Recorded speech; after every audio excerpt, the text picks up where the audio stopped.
গত কয়েকদিনের পাশাপাশি বৃহস্পতিবার রাত্রেও দুষ্কৃতীদের গ্রামে ঢোকা আটকাতে হাতে শঙ্খ এবং ঝাঁটা নিয়ে রাত জাগছেন গ্রামের মহিলারা।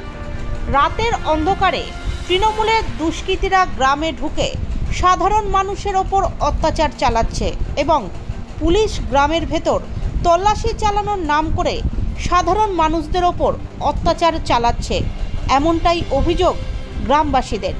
পুলিশ ও দুষ্কৃতীরা গ্রামের ভেতর যাতে রাতের অন্ধকারে ঢুকতে না পারে তার জন্য সন্দেশখালীর বেরমজুর এলাকায় পালা করে রাত জাগছেন গ্রামের মহিলারা।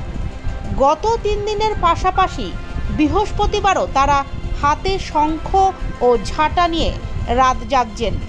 তাদের কথা অনুযায়ী গ্রামের ভেতরে যদি কোনো দুষ্কৃতী প্রবেশ করে তাহলে গ্রামের মহিলারা সঙ্গে সঙ্গে শঙ্খ বাজাবেন আর সেই শব্দ শুনে এলাকার মানুষরা সজাগ হয়ে যাবেন।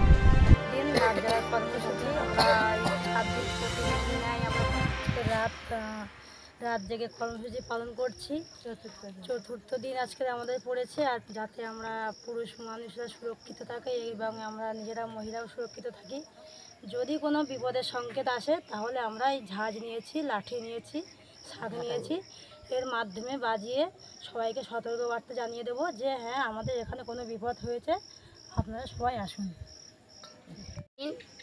রাত জাগা কর্মসূচি, তাই আমরা মায়েরা সবাই সুরক্ষিত থাকার জন্যে সবাই সতর্কবার্তা শখ ঝাঁজ লাঠি নিয়ে সবাই সাবধান হয়ে সতর্কবার্তা জানিয়ে কোনো অসুবিধা বিপদ ধরনের আসলে সবাইকে আমরা শখ ঝাঁজ বাজিয়ে জানিয়ে দেবো।